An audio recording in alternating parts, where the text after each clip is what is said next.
told you guys last week, I was like, this is the movie I've been most excited for. When I looked through the year, this was my number one most... For the past 7 weeks in a row. Yeah, dude. this is my most anticipated movie of the year. I didn't realize it was coming up so fast. So I was so fucking pumped. Why, though? To go to the Let's theater. review. Why is this your most anticipated movie? Folklore is a real cinematic catnip for me. Love fucking folklore aesthetics. I really liked Caveat and Oddity. Mm-hmm. I thought, what's his name? Damien McCarthy. Yeah. Just has a real kind of like tone and authorial voice as a director that I really appreciate the kind of vibes of those movies, right? So seeing him kind of step up and get this bigger A24 style treatment, the trailers have been fucking phenomenal, right? This was a Neon movie, I believe. Was it Neon? Yeah. Yeah. Neon? Well, you know, tomato. Yeah, Neon A24, getting his chance at the big swing, right? Love the cast. I love Adam Scott, right? I was like, this is right up my alley. It's witches and spells, and there's a fucking weird bunny rabbit person. I was like, this movie has everything in a trailer that I would be the most excited for in a movie. This was not per se a Prometheus level experience. Oh no, that's... I remember when Prometheus was coming out and Yes. I saw that first trailer and I was like, Same. There's a great chance this is going to be my new favorite movie of all time. There's no way that the expectations or what delivered could have matched the expectations. No, At least in my and mind. that movie so fucking like not only failed my expectations, but somehow like subterranean tunnel ratted me. Well, and that's because and like ruined my month. when did Caveat come out? Like, it wasn't that long ago. It was like 2020. No, it didn't feel that long. Yeah, Yeah, so Aliens had like because 2 Caveat decades. was also like the it had that kind of COVID vibe. Yeah. And I was like, okay, we're just getting weird and making shit. Anywho, so I was so excited for Hokum. And I wouldn't say that I had a Prometheus level experience, right? Because it's a very well crafted movie. Yeah. Has some really good scare moments. The cast is great. It's a movie that has a lot of cool ideas and nothing ever is really explored or pans out in a way that it kind of just becomes this beautiful hodgepodge of things. Yeah. And I felt leaving the theater just kind of like, that was it. Right. Like, that's kind of my review of Hokum is like, that's it. It didn't fully add up to what it was promising. Right. Yeah. Yeah. Right. And again, Dude, it's so well made. And the scare scene, he's so good at developing scare scenes that I think most people who didn't have unfair expectations like me, you're still going to have some white knuckle moments and get that horror movie thrill. The movie just makes some fucking head scratching choices for me that left me kind of, like I said, I gave it a 3 out of 5. Like it's a fine experience. That's a very good point. I feel like if this was a standalone movie and not Damien Mc Carthy's movie, God damn it. there's a space. I feel like if this wasn't his movie, I would have had it at much higher. Because ratings, the expectations yeah, were the higher expectations, I think. I think this is an expectations movie. Like, this was one of those, you're like, holy shit, we're about to crown the new king of horror. If you're in the know, though, there's a lot of people that haven't seen Caveat or Oddity. Sure. I think there's very few people that have seen Caveat. I would venture to say most people have not seen one or both of those. So most people, this will be their first experience. Yeah. And that's probably going to be a better experience. But like, to me, I was like, this is going to be the crowning of the new king of horror. Like, I felt so fucking pumped. And that's not fair to the movie. Yeah. That's just really good marketing. But it seemed like it was the right opportunity for the right filmmaker at the right time, given, a more of a budget, more resources. And he just, if you compare this to like a meal, it's, rich with ingredients. They just don't all come together. It's not as clean. It's not as simple. Whereas Oddity, his previous film, was. I mean, just everything was just perfectly calibrated. Cohesive. Yeah. Right. So, lot of loose ends. but I still enjoyed the meal. There was a lot to chew on. Yeah. It's just ultimately maybe it's set a little heavier. It was a bit salty. Something. Yeah. I think, there were flavors that kind of, I was like, this is a weird thing that I have to do for 90 minutes. Like, there were just moments I wasn't into. Well, it is Ireland, so who knows what they eat over there. Haggis. Haggis, baby. No, that's Scotland, isn't it? That's Scotland. You're right. Now I'm just crossing countries. Dude. Oh, sorry, bro. It was just one of those. And, it's like Adam Scott chooses really interesting material, I feel like, in his career. So it had all the earmarks. So Hokum essentially is the story of a writer who's writing his third novel. He's famous, but he's kind of a miserable prick. Like, that's one of the things we'll get to. He's just like an insufferable piece of shit. I love that part. Like, he's such a bad human being, and you hate his fucking guts. Sam really related. Dude, that's like the person I wish I could be. Like, I feel like I think you're on your way. Don't understand. The way I think about that is like everybody is Larry David deep down. It's just not everybody is brave enough to say it out loud. Yeah, it's also like the people who want to be Larry David, but it's not funny. It's just fucking sad and awful. Yeah, that's kind of where he is in this movie. Yeah. So he is writing his book. He starts seeing a ghostly figure, and he decides he's going to take his mom and dad's ashes to this place where he has this family photo, right, on their honeymoon. And he's going to go back to Ireland and, you know, visit this hotel and walk around for no real good reason. He's going to just dump the ashes, whatever. There's a tragic family backstory we learn. Can we have a quick aside about Ireland for a second? It's pretty early in the pod for asides, but okay. Fair enough. Here's a little aside. So I haven't even made it through the synopsis. I don't know if it's just like movies in general or Hollywood in general, but Hollywood or Ireland always feel the original Hollywood is in Ireland, by the way. But that's another aside on this aside. We're learning so much from Sam already. Keep going. Why does Ireland always feel like it's in the 1800s no matter what the setting is? Because it's the old world. Yeah. Yeah, but Ireland can't be like that, right? It's a modern, they have cities. I think have you been there? I think some places in Ireland try to keep those older aesthetics, probably partly for tourism and legacy and history. So yeah, I think that's probably And there's no overhead lighting ever. I've noticed. Have you noticed that? Like seriously, watch any Irish movie. There's no overhead lighting. Okay, challenge. I wonder if that's like a drinking game. Watch movies in Ireland, and every time there's an overhead light, I think Jason Bourne went to Ireland, and it looked like a modern day city. But like in most movies, Ireland, if you're in Dublin, you know, what is happening? There's some modern aspects to it. But yeah, Griffey's right. I mean, they actively the draw of the tourism is that you are stepping back into the old world to some degree. Yeah, I think it's an aesthetic that people like. Anywho, okay, he goes back to this fucking hotel. This 1800s. Now I'm just thinking about overhead lights in the movie. They're totally derailed. Zero. So he goes back and he's going to dump his family's ashes out. Right as he's there, he meets this young woman who ends up saving his life. And when he wakes up and comes back, he realizes she's missing.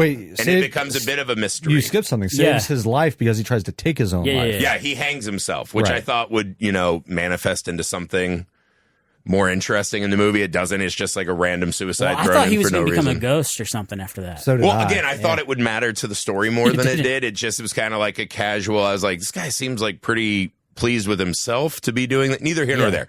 It becomes essentially a murder mystery with kind of a supernatural flavor that thickens the room and the mystery and all this, right? I think, let's just start here. This drove me fucking nuts, and I know you guys said it didn't bother you.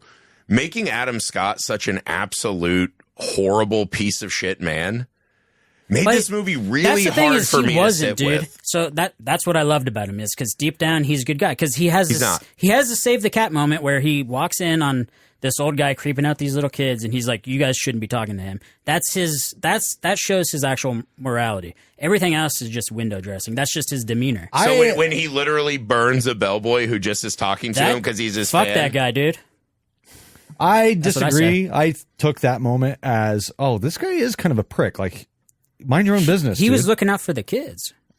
Yeah. What are you talking about? Mind your own business. The guy literally said this witch is going to rip your dick off, which never happened in the movie. Well, Spoiler to be fair, alert. what we learned by the end of the movie is that old guy's right. These motherfuckers need to know. That's true. And be fucking smartened up. There are witches in this fucking place. And the old guy was the owner. The old guy's right, and he is de facto wrong by the end of the movie. I know, but from a screenwriting perspective, that is his moment to show that he's not a bad guy. But from a screenwriting moment, if then you go back to him just burning the help, who's just being very cordial and normal. He's a little tiny burn on his hand. Come on. That's insane. He treats everyone like a less than prick the whole movie. I did like the line he says immediately afterward is never meet your heroes. Yeah. And also he did it for a reason. He says you're going to need thicker skin than that. So, like, he's probably just a tough love, like, theater teacher. Well, of course, what we find out is that he's just miserable and suicidal. The whole opening, though, this whole segment of the film was jarring to me. It was really tough to kind of get your head because we open with this scene in the desert where this conquistador and his son. I came in right at the end. Like, I barely made it into the theater after the 50 minutes of trailers or whatever. And I remember the fucking guys in the desert, and it's a conquistador. And I was like looking around the theater. I was like, am I in the wrong fucking place? Like, what is fucking happening here? The Desert Warrior movie. I know. I thought I had walked into fucking Desert Warrior because I just read an article about how it's bombing like a motherfucker. And I was like, oh shit, I walked into fucking Desert Warriors. And I missed the start of Hokum. And then it's like, no, that's his book. And I was just like, oh, Jesus Christ. He's writing the scene and then he can't crack it or whatever. And then he goes over to Ireland. There's a lot happening. Mm-hmm. I did love the jump scare of she walks in. so the one person that he is somewhat, amenable to is the bartender. The person he wants to have sex with. Well, sure. Yeah. We've all been there. Yeah, that part made sense. And we find out he's a miserable drunk and he's mean to the help or whatever. And then so he goes to his quarters, they cut him off. And then the next thing we know, she's like, hey, let's go into his room. I have a bad feeling. He left his notebook or something. His recorder, maybe. Yes, that's right. Recorder. And so they enter his room and she walks in and he's hanging from the rafters. Yeah. And so that was all kind of interesting and jarring, but still, like the next thing we know, he goes back to the hotel after he's rehabilitated. Well, he wakes up in a hospital is the very next scene, yeah. So he goes back to retrieve his things and we find out she's dead or missing.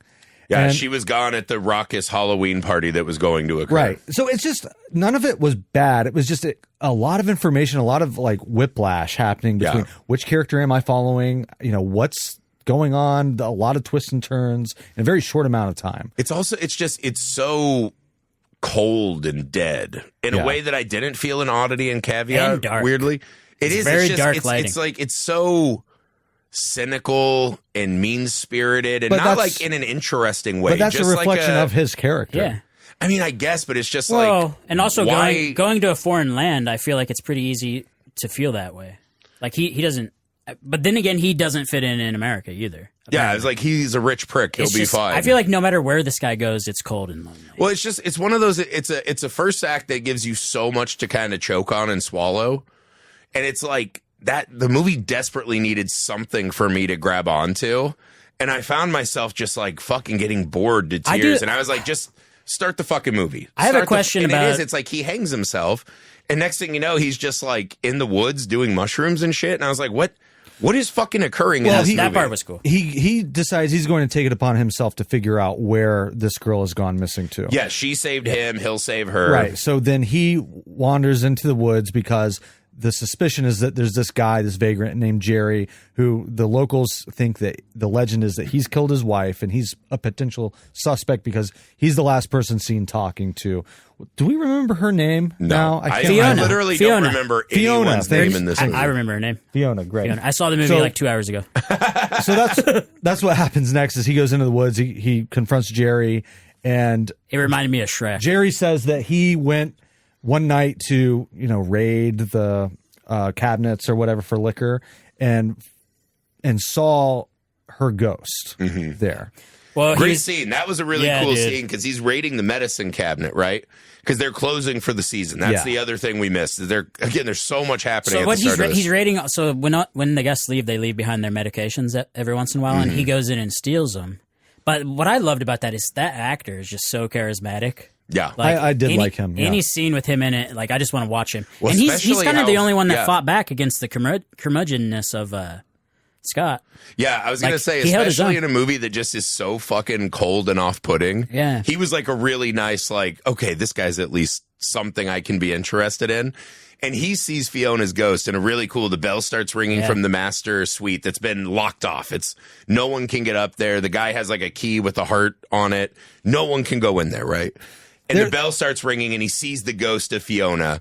So his theory is that she's up there, right? And, she's warning him. The main guy, fucking Adam Scott, doesn't believe him. But he's like, well, the police didn't even check up there. I should at least go help him see what's up there. Maybe, we'll find her, something like that. So that's essentially our Act 1, like, setting us up. What did you guys for the make journey we would of being in the perspective of multiple characters throughout? I think that's something that's a little jarring for Western audiences.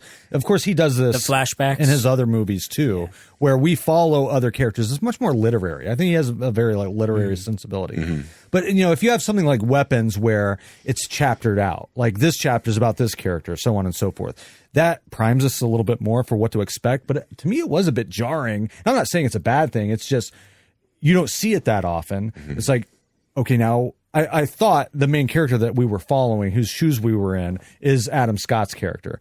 And now we're in a flashback with Fiona and the other guy. And this is something that Scott's character never would have seen or would have known. So he's letting us into all of these different scenes that aren't necessarily through the eyes of the primary protagonist. Yeah. Which was interesting, but I jarring. think it kind of helps because, again, anything to get me away from Adam Scott in the True. movie, I thought was nice. Yeah. It is also, there's a mechanic by the end of the film.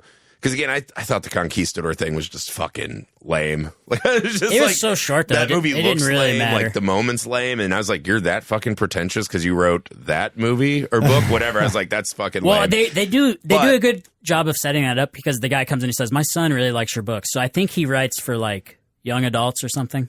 Yeah, where conquistadors are just mashing treasure maps over kids' I mean, have you heads read Percy Jackson, dude? I thought they were sexy. Like, I thought young adults had to be, like, sexy movies. Well, you just saw the end. Like Twilight? Yeah, like Twilight. Neither here nor there. Okay. I think it gives the film this kind of, it seems almost in a way like we're reading the book after it happened, right? Where it is kind of, to your point, it has like a literary device in it. Which is weird in horror because horror is based off of you don't know what's coming around the corner, and you do that through the eyes of usually one character. Yeah. So to break there that has to be off, an immediacy to it. Yeah. Yeah. And I'm not saying it's bad, but to break off and then follow a character that, you know, we find out later is actually the villain. Yeah. You know, that's kind of, I don't know. But then you have this that's other. Damien McCarthy's whole shtick, because that's how every single one of his movies have been, basically. And that's something that I wrote in my Letterboxd review is he has a bag of tricks and he's not afraid to use the same tricks every single time. Well, it's just like he gets better cameras each time, but it's the same story, you know? Yeah, well, to the point, he's like, no one else has seen these other ones, right? That's like, true. The Shudder audience and horror community, we love Shudder. Yeah. That's a tiny app, dude. Like, people are not finding, like now Shudder's licensing their shit out to bigger streamers. Right. Right, so people will actually see their stuff. Yeah. So, yeah, there's a good chance, like, he's mean, like, this is my first a very win. good Why not point. use all my best tricks? Yeah. Yeah. And it's fine. So, yeah, I think the movie really takes off and begins in earnest with the second act. This is very arduous, uninteresting, unfun. Before we move on from the first act, I just had one question. So the like call to action, does he receive a package, or does he just have this stuff in a box and then he opens the box and he has the gun in the picture?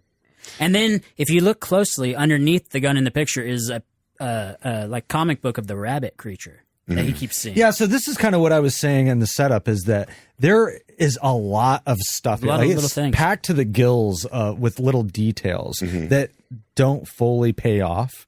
Yeah, so, I mean, the gun Didn't he get a pays package, off. though, or was I imagining that? Because didn't he open a box, and then he opened it, and he's like, what is this? And it's the gun and the picture. Well, no, because he's haunted by the ghost of his mom in that opening scene when he's writing. Yeah. And I think it sends him back to the gun. Oh, and then he just goes and But opens there it. are- he's like, it's like a trip down memory lane. But you're right, Sam. There are so many objects that we have to contend with. You have a crossbow. You have a book of, like a folklore book. You have the bell. You have the little golfer the guy. little golfer hitting the thing. chalk, The right? chalk. The chalk. You have Even the Lazy Susan. the TV. Yeah. The gun. What, He loves what his else am little I missing? trinkets. There's the hatchet. At one point, Jerry picks up a hat. I was like, "Where'd the hatchet come from?" Psychedelic milk. Like, there's just a lot of shit in this movie. A lot there's a of lot stuff. of things. So he really relies on these Okay. totems to kind of like move the plot along. So but that it all, does get, get that all crowded. gets it going, and then Act 2, you're saying. Yeah, because I think one of the things is, right, like, there's a screenwriting theory, right, that if you add these, like, rich details, it makes the world feel lived in. I think this movie kind of crossed the threshold where It's too then many. it started being like, I was like, these things have to matter, right? Like, we're doing a lot of fucking inserts of things. Like, one of these things has to matter. And they just kind of don't by the end, which was one of the other Even the gripes I witch had. herself doesn't end up mattering. Yeah, well, okay. She's kind of a tool. Act 2 starts, they break back into the hotel, right? And Jerry the druggie gets choked out, and Adam Scott's like, I'll go up by myself, right? Once he's up, the horror movie starts. And the movie becomes infinitely more enjoyable and watchable at that phase. And that's the whole like setup is that there's a honeymoon suite, and he even opines like maybe my parents stayed there when they were here, but the whole thing is that's off limits. You can't go up to the honeymoon suite. And then we start to wonder why. Is it haunted? Are they hiding something up there? You know, why is this off limits? And so he goes up. And, yeah, because the staff has theories. They've seen the witch and all this, right? We see a bellhop has like a flashback in with one the of lighter. The dumbest scenes ever, where he just sticks. I think Damien MC Carthy has this thing about people sticking their arms into doors, because that happened a lot in Caveat. Caveat. Yeah. Yeah, no, I mean, it's anytime you're like reaching a light into like, the dark to try scary, to see, yeah. it's like that shit can see you too. So stupid, but man. it plays out really nice. He's got good tension. I thought that was effective. Yeah, when Adam Scott makes it up there, he almost immediately finds the girl's dead body, right?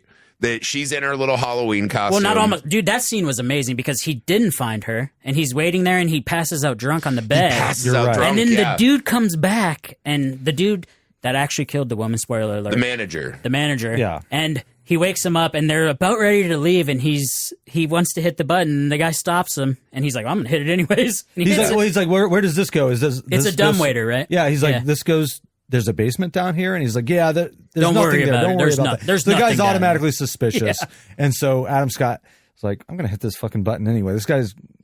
He's trying to rush me along, and he hits it, and the dumbwaiter comes up. And I thought that was honestly, did you guys think that was contrived, that her dead body was like perfectly preserved right there in the dumbwaiter? And I loved it when the guy ran out. He's like, "Oh, we have to leave," and then he's like, "Fuck it, I'm leaving," and he runs away and locks the door. Him in there. I did kind of laugh because I was like, the old man still has a key. Like, you're right by the fucking woods. Like, just bury that body outdoors. Right? Like, Yeah, why did he put her It up seems there? like a really bad plan. And yeah, she's kind of like rotted and she's in the thing, right? The manager runs out and locks Adam Scott in, and now we're in the game of the horror movie. Mm-hmm. This is where I think you see the filmmaking technique really shine through. In the tension building and the scares. And again, it's a lot of what you don't see in the movie. Oh, another object, his recorder. So she has his recorder, and then through that, he plays back his recorder, and then we're immediately given the backstory of what happened to her. And because she's dictating that. Because she got pregnant with the manager who has a wife and shit and doesn't want to ruin You know his what life, really so he took kills me her. out of that? Was why didn't he just listen to the whole thing and then go in the basement? Because they show like he's listening to it in stages, and then he finally listens to it, and he's in the basement. And she's like, "I think someone else is down here." But also, I'm like, dude, if you would have listened to that up there, you probably wouldn't have went down. But also, I got the feeling that it was playing autonomously without. See, that's what I thought. No, it too, eventually was. Is that the witch starts playing it eventually? No. So eventually, what I think happens is Fiona's spirit is still there, right? And she's actively trying to help him. So she makes it play. Okay. To let him know. See, Sam, that's what this movie doesn't need. Don't add more things to it. But I think that's because at the end, if you notice when the dude's in the fire looking for him, you hear her voice saying, "Son of a gun," or whatever his name was, "over here." And you hear it in like very subtly in the background, and it's her voice saying, "Come over here." And that's how he finds him. So her spirit is active, and also she pointed to the bell. So I think she was the one. That's why I'm saying the witch I don't think has anything to do with this movie, other than the end scene. Yeah, and then they had this sub layer where, like, because they're doing psychedelic mushrooms, they can see like the other world. So then you're just like, is this all fucking Hokum? Was he right at the bar? Like, this is all fucking poppycock, and it's just a scared high person. On one hand, I like all the details because it keeps me guessing. Okay, where's this going? What's happening next? So rarely do we get that anymore. Yeah. Almost any movie we go to, I can tell you what the next act is going to be. And I really didn't know in this movie, and I really appreciated that. Now, did it pay off in a grandiose, satisfying way? Not quite. And there were a lot of loose threads, I think, that we ended up with. And then also, it's overwritten.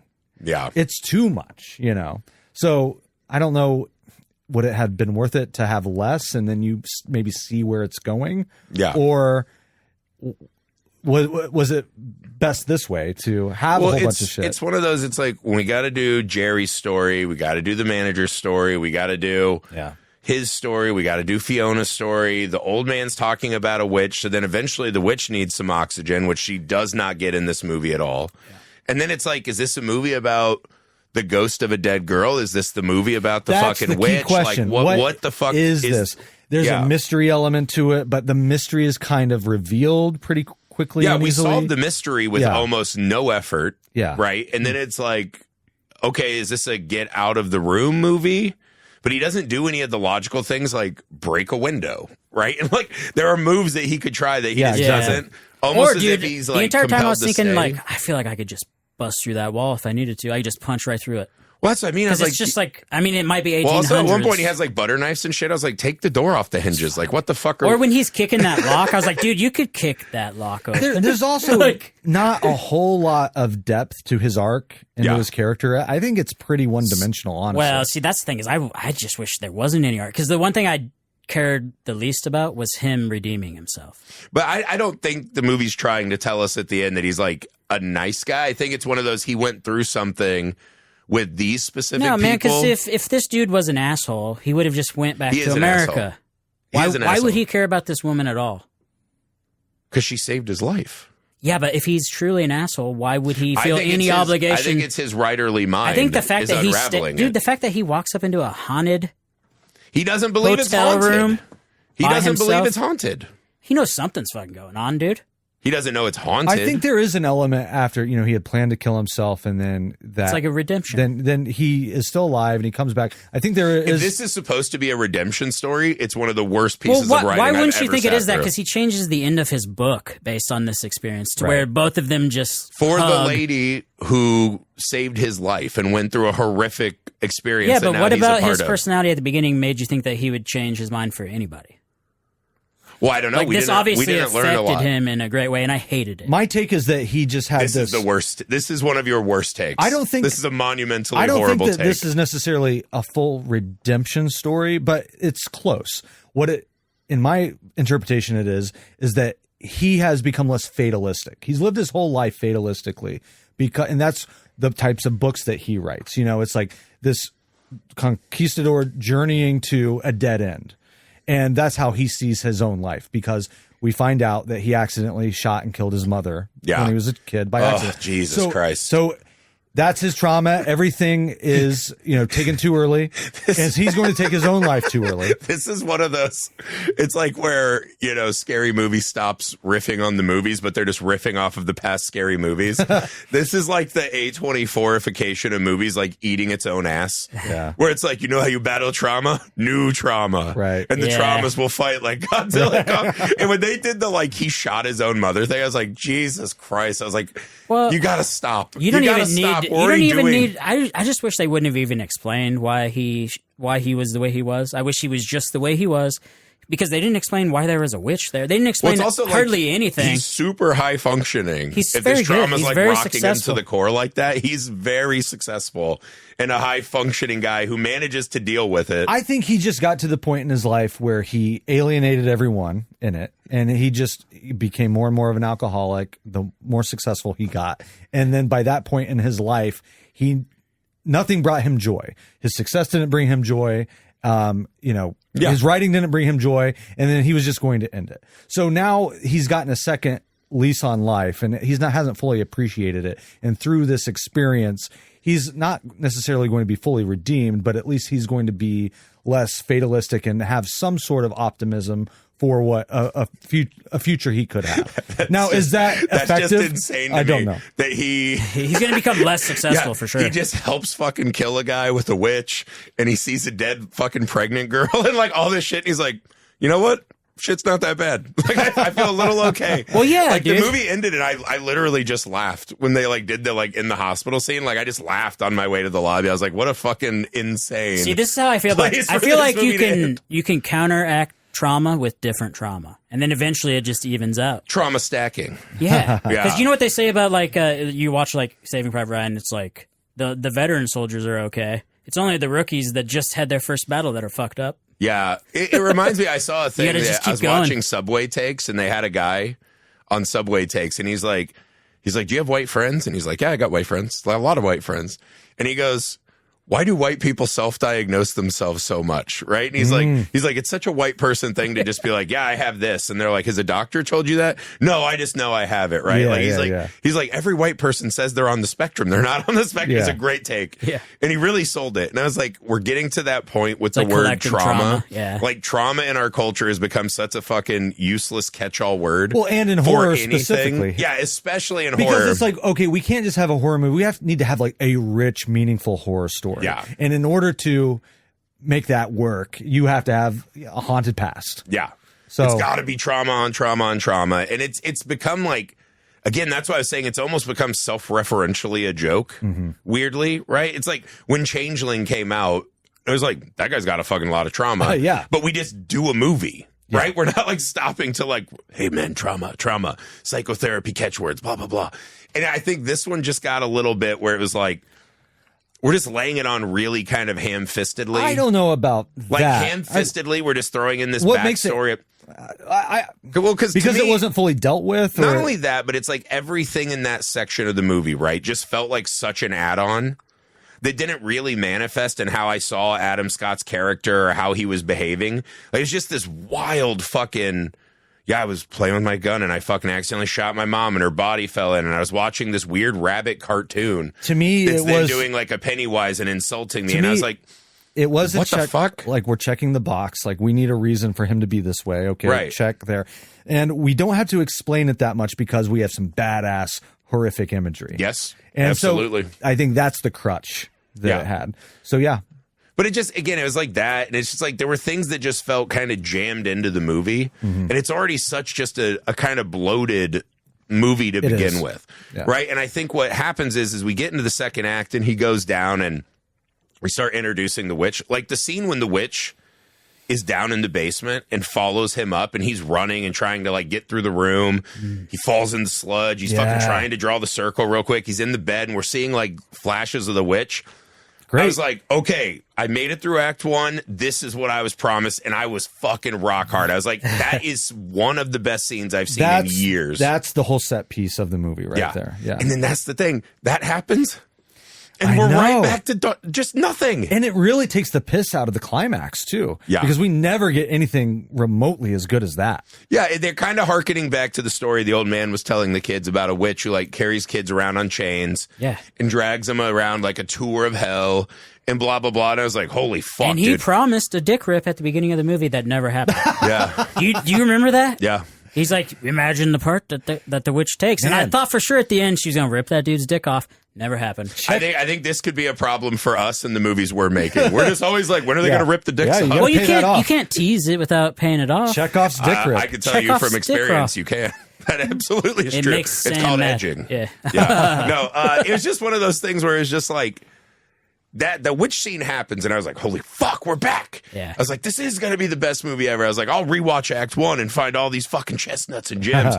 And then we just kind of go back to him, like, walking around. Now we got to do Jerry fucking diving out of a truck. What happens is shit. He falls asleep, and then he wakes up, and apparently in the daytime, the witch doesn't fuck with people. Yeah, right. Yeah, I guess it was like, because as soon as he did the, like, I'm going to step outside of the circle. I thought something was going to happen, like, dude. Oh, fuck, that was such a good moment to have her just jump back in. Also, I was like, witches can fucking be in sunlight. Like, what the fuck are we talking about? But also, it's a dark room, you know? Yeah, it's not that bright. It's like, not that what bright. the fuck? Yeah. But it just kind of starts, and then it's like, but what if we went downstairs and did a cat and mouse with the drug addict and the motel manager? Yeah. And I was like, what the fuck are we doing? And anytime the manager, again, not necessarily a bad actor, not worth the screen time I spent with him. So this is a Damien Mc Carthy thing, man, because in every one of his movies, the supernatural plays a back seat to what's actually happening, which is the human. It's the human conflict that is ever present, you know. Yeah, they end up being these crime stories. They're just crime stories with a supernatural something happening. That's a great point, because that is how the others are. And I think for me, I thought we were just going full folk horror. Yeah. Right? And it's that classic, like, the outsider comes to the strange old world and unearths a secret, and, you know, we're gonna like rival like who we are now versus the past. It was like, yeah, and it's not. It's just kind of, and I think that's the problem I ended up with it, is like they showed me flashes of the movie I was praying for, and then they put me into what is really just a fairly tedious procedural. And also because, okay, if you want to compare this to, say, Oddity, which it's pretty much the same game, but that guy who, it's more or less the same character, the hotel manager and the brother-in-law. The doctor guy, and the Oddity. He is so much more competent and nefarious. Well, and at least it made more sense because they were related. Like, it's his wife's sister. That's just a better story. It's just a better story. Well, they do this, like, you know, he stole the old man's fucking prize key. And it's like, we've heard 5 times in the movie that guy never lets that key out of his grasp. That old man somehow captured this witch in this hotel room and fucking sealed it up. Not well at all. Yeah. And that this guy's been missing the key for like a week and a half. Yeah. And it's just like, where's Mickey? And he's not in the hotel, like ripping that place apart to find it. And he knows there's this fucking way. Yeah, it feels like a detail that should matter. And the manager's just there, like fucking doing more crimes and shit. Well, again, the thing is that the manager is kind of incompetent, very bumbling, not which may be more realistic. Like a lot of people do, like crimes of passion, and it just you do a crime, you're like, fuck, this is hard. It's hard to get away with the crime. See, I did like that part. I liked the part that he wasn't necessarily like a ruthless killer. He was just like a normal dude that freaked out about the woman being pregnant and ended up murdering her. And then became a ruthless killer. But then even at the end... He's not like a hardened, natural born killer. But even at the end, they do a good job of like, when Jerry shows up, he doesn't want to kill Jerry. He wants Jerry to just leave. He doesn't want to kill... He didn't really want to kill the American until the American found the body. Mm-hmm. But he seems like he's not... Not the baddest guy. He's not like... He's not in it for the killing. He's just in it to cover his own face. tracks. Yes. Yeah.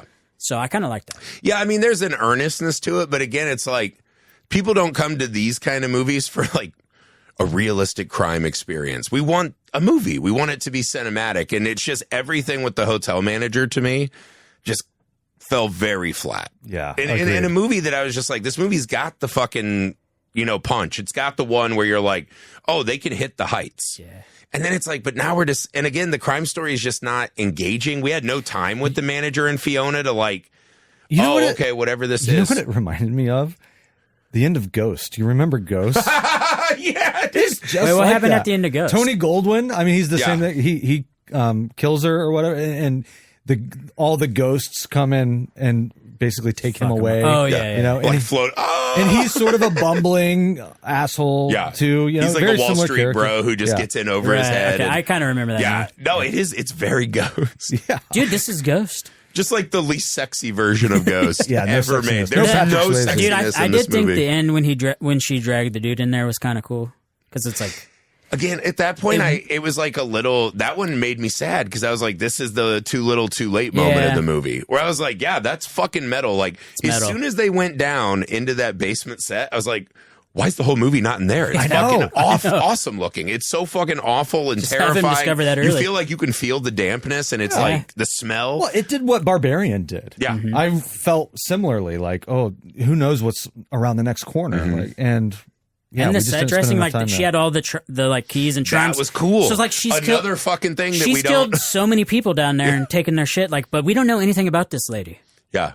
Also, how's she getting bodies if the hotel's been locked and she's trapped in the thing? Because the reason, like, he didn't disable the elevator, he didn't like brick it up. Yeah, I'm thinking this is a really because the one guy just pulls the thing that like they put in front of Hot Topics in the mall, and he's like, "This is built to last." And I was like, "Brother, what are we talking about?" In my storyline, the old guy and the manager are in on murders, and they just fucking randomly have to. They feed the witch. They feed the witch to keep her happy. Well, that's what I thought it was at first. Is they had to send her up there to keep the witch happy. Well, I would say that, except for the room's in fucking utter goddamn disrepair. Like, what do? They kick those people off and they're just jamming the door close button? Dude, how many witches have you met? Because they're pretty dirty.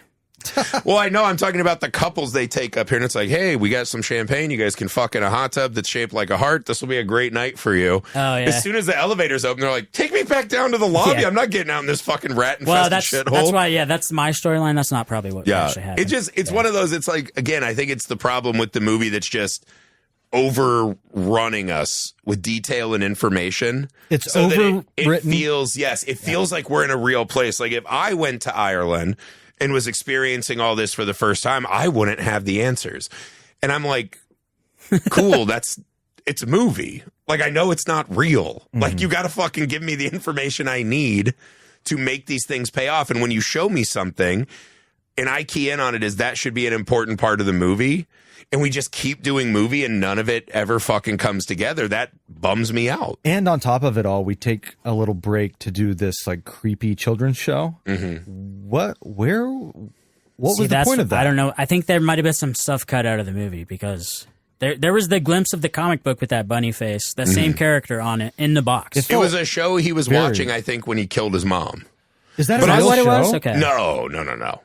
I don't think so, unless it's like an Irish thing. Yeah, I've never heard of that. I guess that was because that flashback was weird too, because it was like on a soundstage or something. Yeah, it was like a pitch black void, like the sunken place. And then all of a sudden the rabbit, it's like literally the exact scene from It when Pennywise is like, kill your dad. Yeah. Kill your dad, Henry. I thought the makeup for that thing was off.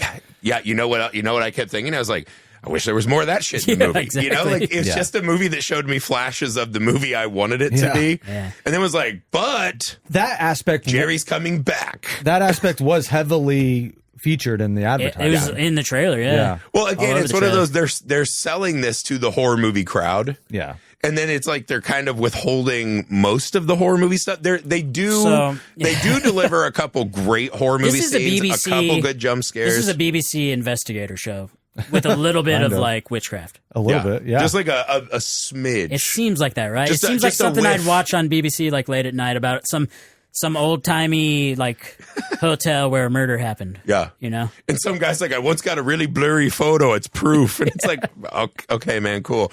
Yeah, and again, it's just like, there's something in it that is, like, I think the thing that got me so hyped before it started is I think that he's already really good at the hardest thing in filmmaking, which is creating atmosphere. I was going to say lighting, but yeah. A real fucking, like, he creates these real fucking visceral moments and experiences and vibes. And that's so fucking hard to do when you're making a movie. To have it not just feel flat and false and whatever. He's so good at that. Did you guys think that the apartment that Adam Scott lives in is the exact house that they're in Oddity? I wondered that. It looked almost exactly the same. Yeah. The stairs had me like, dude. I was like, maybe it's just a different room in that house. I didn't think that, but now I do. He does that, though, because you see the bunny from Caveat in the little gift shop. And honestly, there probably was a bunny in this one that we didn't see, unless... Well, it was a TV show host. Well, no, but the actual bunny, the actual doll, you know. Yeah. But he does a lot of recycling and self-reference. I don't know if he's trying to create his own, cinematic universe or what. And the I don't know that it's all successful. Let me tell you that the least important thing to me in the landscape of movies are cinematic universes. If there's something we could just suffocate You're in a not bathtub, like an iconography guy? That would be it. I like icons, right? But like, I don't need an entire like, oh my God, what if... fucking, Silent Bob and Brody crossed paths, right? Yeah. It's like, okay, man, cool. Well, that's what people were thinking is he's trying to make like a cinematic universe. Like, I mean, based off of this bunny. When John and I were writing, we have all these little like kind of notes about like, oh, this story could happen here and these characters. Yeah. But that's something we do just like to entertain ourselves. Right. That shit doesn't help the movie. No. Especially when your other two movies are movies no one's fucking seen. Oh, actually, I looked it up, and I figured out why does he always have bunnies in his movie is because he was afraid of Watership Down when he was a kid. Oh, yeah. That's right, yeah. I mean, that movie traumatized a whole bunch of kids. That's one of the gnarliest movies you ever watched as a kid. Yeah. For sure. But yeah, I think that's the thing that's hard about the movie is I mostly disliked my experience. And then there were just scenes that were transcendently great. Mm-hmm. And the performances are pretty rock solid throughout, and the world feels very interesting to me. So it's like there's enough stuff where you're like, it's doing things that I enjoy, but why am I having zero? Like even when we watched The Mummy and we talked about it, it's kind of a gross, like clunky movie here and there. I was really invested in things in that movie and found it interesting. Like this one, I was like, it's feels like it's better made. But, like, I just don't give a fuck about anything that's happening. Yeah. And I couldn't really, like, square that circle. I think, for me, it was the flip. So, whereas The Mummy, to me, I was not interested in anything it was presenting. This, I was interested, but I will admit, by the end, I was like, okay, it didn't all add up. Mm-hmm. It had me engaged throughout. And then when it was over, it wasn't like it was a completely dissatisfying experience. It was just sort of, okay. It didn't take advantage of all that it was presenting me. I mean, it did a good job of distracting me from being kind of thin and superficial, which I appreciate because I like that as an experience. What I hate most is being bored, which I was during The Mummy. Not bored during this movie. Yeah. But ultimately, once it's all said and done, it's just sort of, that was... a little lackluster. 2 hours that were, somewhat enjoyable, but I don't have to take with me beyond this. Yeah, it's like a movie, like, I would never be like, when this comes out, like, Amy, dude, we got to watch Hokum. Like, this will be a one and done movie for me. Whereas almost 98% Whereas sure. Oddity for me was that. I was like, yeah. I was staying at my parents for the weekend.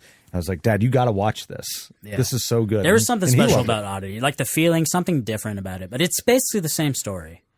Yeah, it's just better done, I think. I think that's the thing, right? Is that this one is trying to reach for different heights and be intellectually superior to his other movies, it feels like. But it's just like, it's very hollow and vacuous. Well, sometimes and it's simple cold is... and it's cynical. And it's just like, there's no philosophy I took from this. There's no interesting insight into humans I took from it. It's just people being awful, just fucking awful the whole time. Yeah. And then there's like glimpses of a witch. And it's like, all right, man. Well, I think that is what doesn't work about it, Sam, is that the framework is simple. This is a simple story. It's all set in one place. Yeah. There are a limited amount of characters. Yeah. And it's just overwritten. There is just too much packed into it to where you didn't have to do all of that. Yeah, let us chew on a little bit of what you already fed us, you know? Well, it's like two example movies to compare, right? So if we're thinking of it as a witch movie, right? Like when we watched The Witch, right? Robert Eggers' The Witch. Right. Almost no witch in that whole movie. Mm-hmm. But the human stuff is so interesting and captivating, and that family dynamic is great, and you're really rooting for this girl, and the society at large is looming. Like, that movie's doing so many things right, and it's so sparse and threadbare. Right. And then it pays you off with the witch at the moment you most need it, right? This movie has a witch and a mythology, but, like, we get flashes that almost are like almost insulting to us, where we're like, where the fuck is that movie? Or is this more of a Last Night in Soho, where it's like a mystery that's unfurling with some supernatural flavor? Yeah. But it's also, Last Night in Soho is an incredibly engaging white knuckle mystery story. And that's where the ghosts are like looming in closer and closer. This just becomes like a fucking, like, just watered down nothing almost. Well, you don't fully understand the stakes of this movie. Whereas The Witch, like, the stakes are the dissolving family. You know, this is tearing this family apart when what they need most is to be united because they're starting their own colony, basically. Yeah. And it's the fallacy of that. This, we don't fully get what the stakes are because we didn't care enough about Fiona before she goes missing. Yeah. And if she's the main, like, mystery we're trying to solve, she could have been our bright light. Yeah. And she could have been like the Donnie Darko bunny just kind of floating around the movie. That's not true at all, because in Oddity, you never even meet the lady that went missing. You do. Yeah, in the very beginning. Yeah, in Oddity. Yeah, the sister. Yeah, that's the whole setup. But you don't get like a full in depth like character study of her. Yeah. She just opens the door to this guy and makes you think that that's the guy that killed her. I know, but in Oddity, the sister and the brother-in-law, the husband, who we at that point don't know that he's the killer. Yeah, you know, we care what happened to her. First of all, because that establishes a mystery. Right off the bat. Also, they're helping paint the picture of who she was to them. Yeah, exactly. So her presence looms in the movie far more. Yeah, but I think they did the same thing with this. It's just it didn't work as well. Just not good. Yeah. Well, that's the problem. It's the same amount of character. It's one of those two. It's like, so Adam Scott's a miserable, horrible person that you would just fucking punch in the face. I would. Like, the most realistic scene in the movie is when he walks in talking shit, and that guy's like, "Hey man, I'll fucking rock your shit." And Adam Scott's like, unbelievable. And he just leaves the room. If everybody on Earth was like him, I'd be happier. Because what would happen if I ran into that dude is we wouldn't talk to each other. And I'd be like, this is perfect. No, if he didn't talk, the movie would be better. Instead, he's got to have a fucking snide remark. He's like, have you read Conquistador 1 and 2? And it's like, no, fuck off, dude. I got better shit to do than read stupid-ass Conquistador books. Dude, he's got to be like Michael Crichton, right? Because he shows up to this hotel. And they know who he is. And they know the Irish people know who he is. He's got to be like super famous. Yeah. And that's like, no one's fucking getting famous off Conquistador books, but neither here nor there. Anyways, yeah. But he's such a miserable prick, and he doesn't even want to be alive anymore. His life is so empty and sad to him that, again, it's kind of like, I guess I'm rooting for him to pull it back. And then Jerry is also a sad, miserable fuck who lives in a van in the woods and just gets fucking high all the time. And I'm like, closer to something I'm into, but like, does that guy have like a great life that I'm really pulling for him? And yeah, Fiona's just not, we don't get enough Fiona other than that she feverishly tried to save this guy, which shows she's a good-hearted person and she likes happy endings and didn't get one. But it's like, that's not enough. The manager, we get nothing. The hotel owner, we get nothing. The fucking guy whose cousins are the cops, we get nothing. And it's like you need those things for the supernatural to be touching and scare us. Yes. Because the whole thing is like, why do I care if Adam Scott's getting fucked up by a witch or haunted? He sucks. I was like, I want to see him get fucking maimed. He's essentially it's Ebenezer Scrooge. So I was never like rooting for him to make it out. I just wanted to be like, how does this guy who is this certain way react in a situation like this? And that was what was interesting. That's well done. That's what I thought was interesting. The fact that he, even in the midst of, and granted, he was kind of blacked out drunk for most of it. So I was like, how is he so calm and everything? Just like walking into these rooms and he's just like inquisitively looking at stuff. And I thought that part was cool. The scenes of suspense are well done. I mean, he's good at that. The suspense and tension building are But there was never a top-notch. point where I was rooting for him. The point of the movie to me was I wanted him to have an epic death. And they never gave that. I get you, but it's getting back to Heath's point, right? They're showing us all these different things, right? It feels like 8 movies smashed into one thing, right? And like when the multiverse collides, it's like this was left over and this was left over and none of it matches, right? Yeah. And the ghosts aren't really that important to the story. And so it's like, what are the stakes of this movie? What do I, the audience member, care about seeing by the time this is over? When I go out of the theater, what's my like 1 or 2 sentences of like what this movie meant to me and what I got from it? And when I left, I was like, nothing.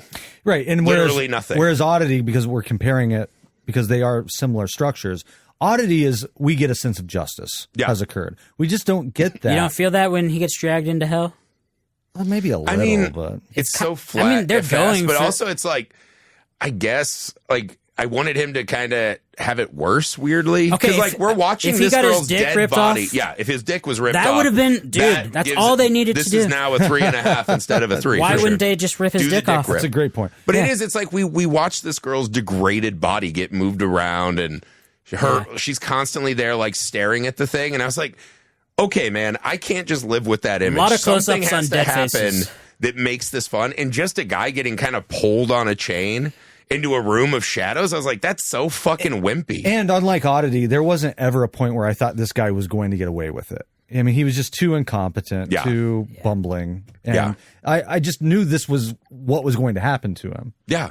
And it is. It's like when Jerry gets shot with an arrow, I just went, yeah. Like, that's got to happen. Yep. Someone's got to die, and he's the fucking wood stoner. Okay.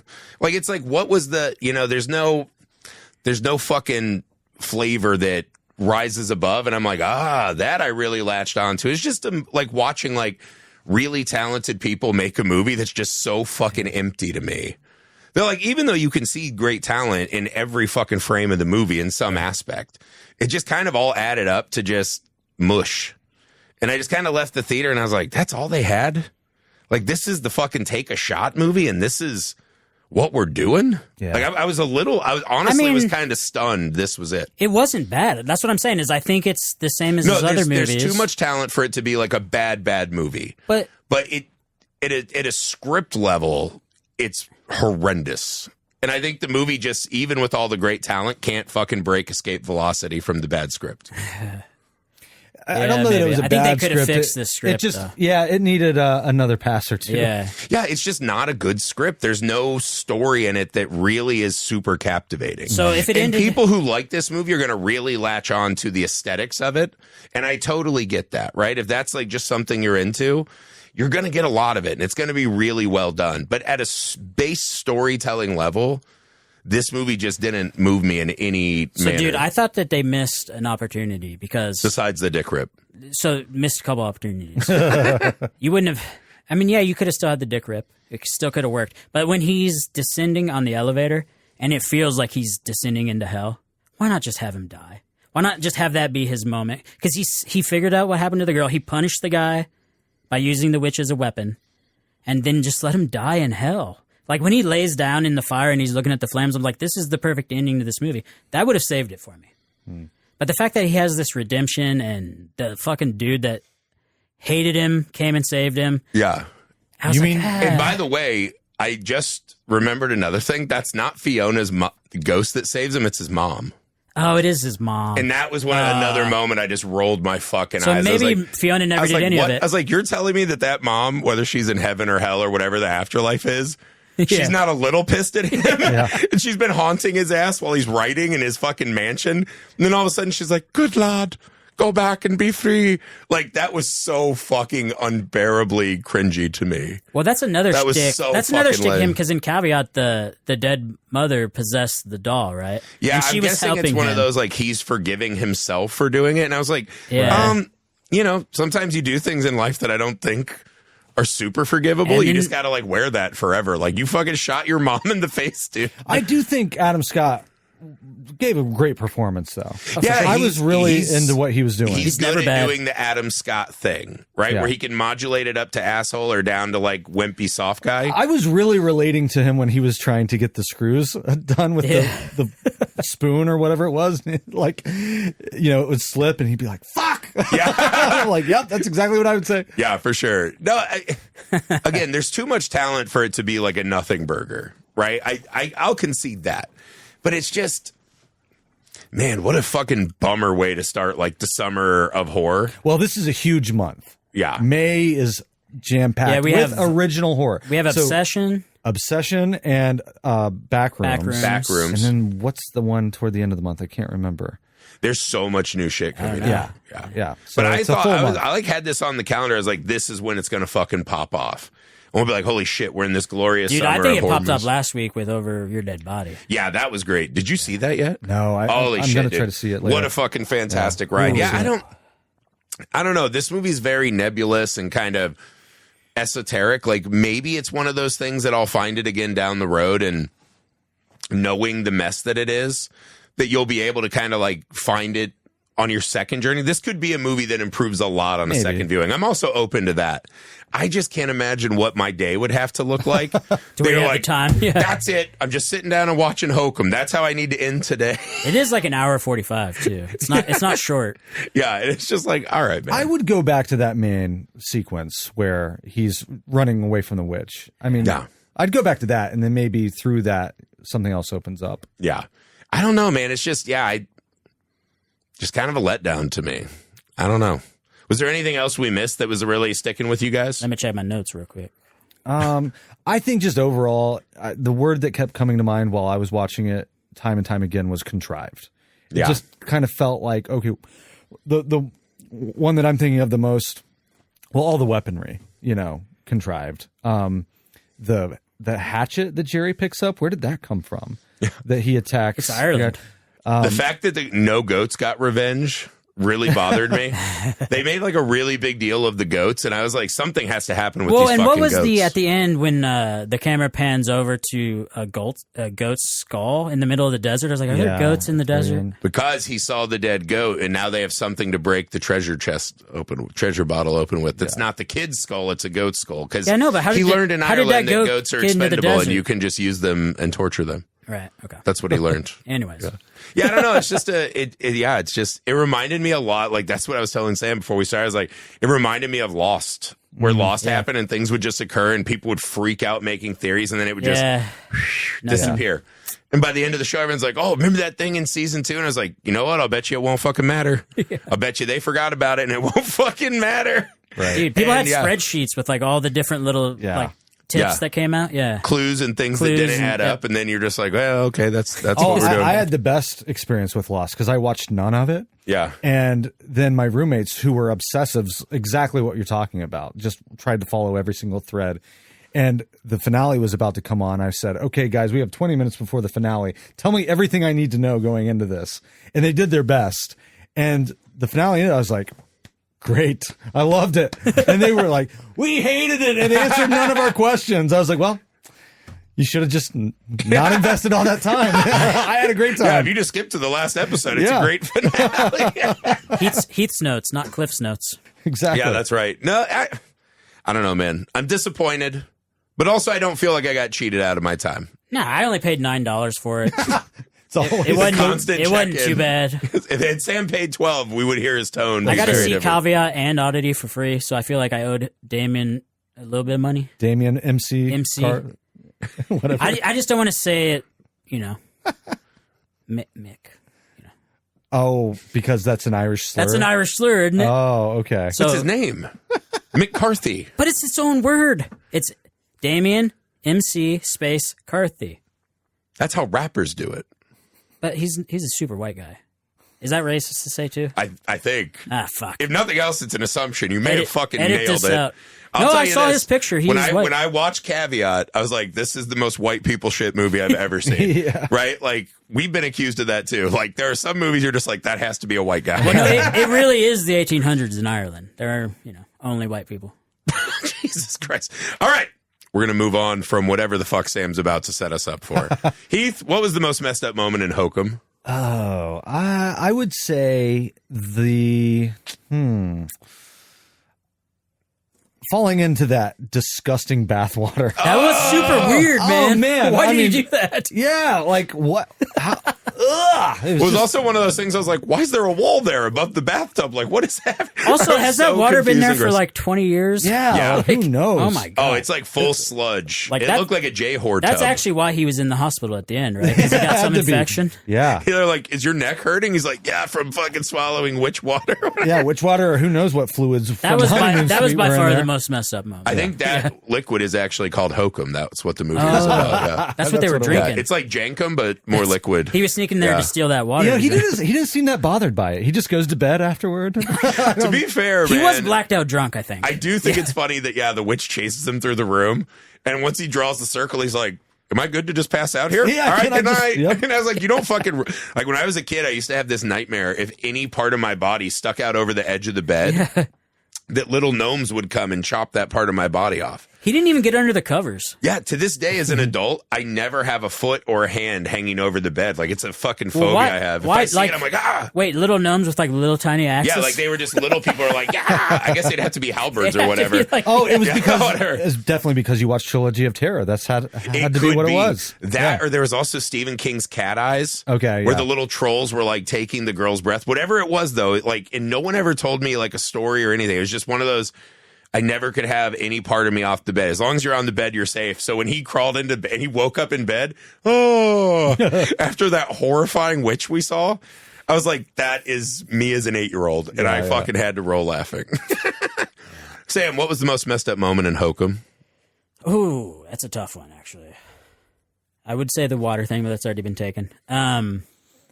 Honestly, to me, the most messed up moment was probably when the TV turned on by itself and there was this like rabbit puppet dude. That's messed up for sure. That was messed up, but it was more messed up what he said to him, because he's reading the letters like, I accidentally shot my mom in the face. And he's like, you know how you feel cold and alone?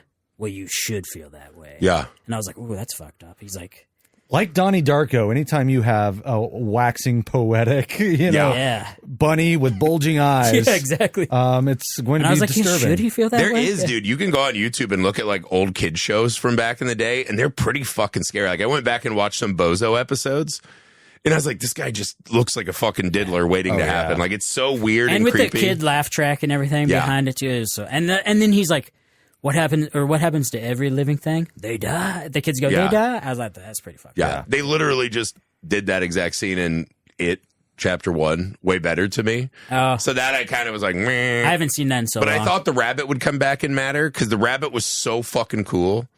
And the witch was so cool. And it's just like, what if... Watership down, dude. We never fucking see that shit ever. It's just Watership down. And it was such a bummer. Yeah. No, the child nightmare of like the show that traumatized you as a kid. Yeah.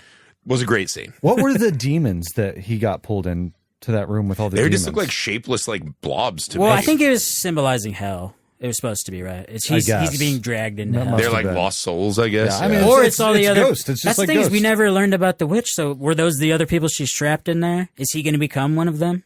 Right. Like, we don't know. Yeah. We never learn anything. It's open ended, and movie. Adam Scott does say, "I think this is going to be an open ended story." Like halfway through the movie. Yeah. And I was like, that's probably meaning something.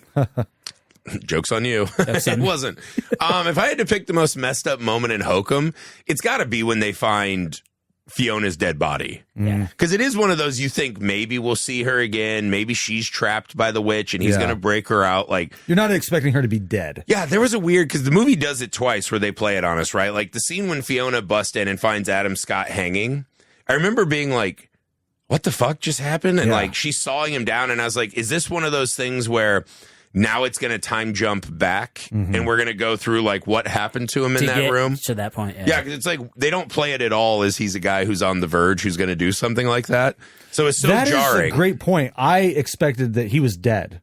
Yeah. Right then, I'm like, oh, that's a bold choice. Well, I didn't know you could really live through that, honestly. If you get caught soon enough, because that's the thing, the way he's doing it, like when you fall, normally it's that fall that fucking cracks your neck. Yeah. So if you do it like yourself like that and you pass out, like if she found him fast enough, I guess. He's too lazy to do it right. Yeah, he also can't like unscrew a screw, so maybe he's just not that handy. He's just handy. Working with what he's got. The sheet's a little too long, and thank God he's only good at writing. Yeah, but it's like that was a jarring moment where you're like, oh fuck, this movie's gonna bust out in like some gnarly ways. That could have been the messed up moment. The nightmare is they're gonna go back and like we'll relive the night like it's 1408 with John Cusack and shit. Yeah. And I was like, all right, glad we didn't do that version of it. So it was weird again once they had already pulled that card.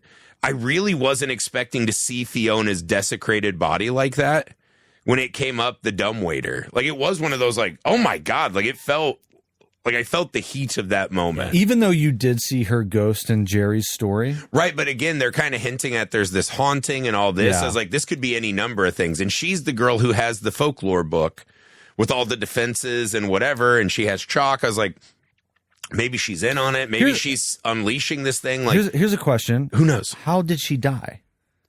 Just from starvation? I think she died of starvation, yeah. Yeah, just being left down there. Because she obviously didn't get dragged into hell. I don't know. See, that's what why is the witch not going for her? Well, that's what I was struggling with the whole time. Right? Was she couldn't have been killed by the witch because the witch would have dragged her chained. But I think she had the chalk. Well, no, because she says she goes down the elevator and there's no way to call the button back up. That's why he sets up the clock. So I just assume she died down there. It just kind of was weird to me that because it takes a while to die. You're still going to stay in your stupid ass Halloween costume. Well, and also why would she sit back in the dumbwaiter? That's the other thing. Yeah. Why would you sit back it's into a little too convenient. into that tiny little dumbwaiter for no reason? And again, where's the witch? Like, what does the witch do? What's her method? What's her operation here? They don't explain it, right? Because like when they take kids in the story, the kids are normally mostly innocent kids, and it's like to scare other kids straight. See, that's why I'm saying that there were a lot of contrived moments. To me, that was very contrived. If you think about it, it doesn't make any sense. And she positioned her head to be looking right at was a good She's moment. a girl who had just done this heroic thing and saved this guy,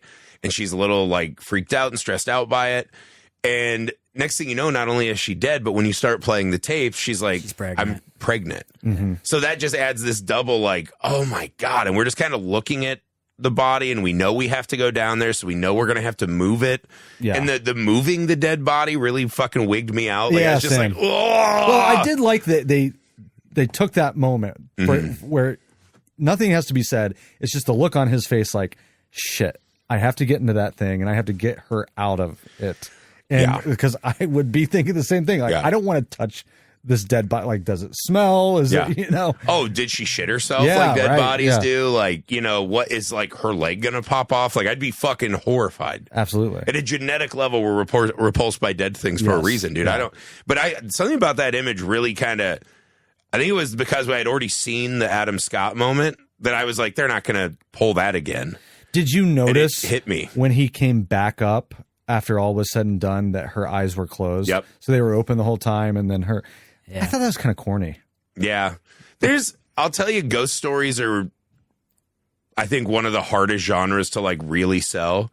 Like, there's just something about ghosts I've always thought were pretty stupid. Well, but also, why did her body move from the dumbwaiter?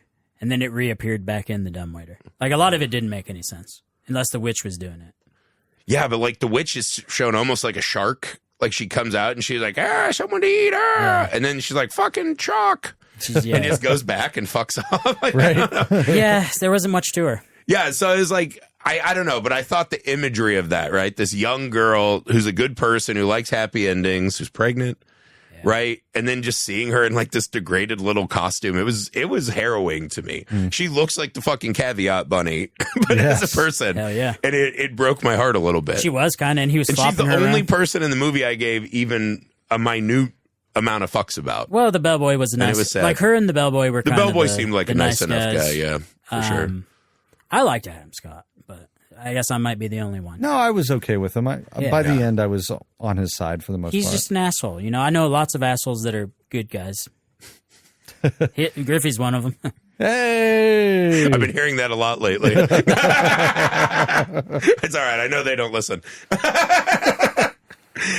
That's it for our Hokum pod. I hope you've enjoyed it as much as we did, it seems, right? Yeah. What'd you guys give it? I gave it a 3 out of 5. I think after this conversation, I'm knocking it down from 3.5 to 3. Yeah. You know what? I'm going to go with 3 too. Yeah, I think it's like just a really well made meh. Yeah. Like it was fun. A good meh. Yeah. That's it. I hope you guys have seen it in the theater. Help support these movies when they come out so we can keep getting them every week like we have for the last 2 years at least. That's great. Please go to Indiegogo and look up our first movie, Mr. Cream Jeans.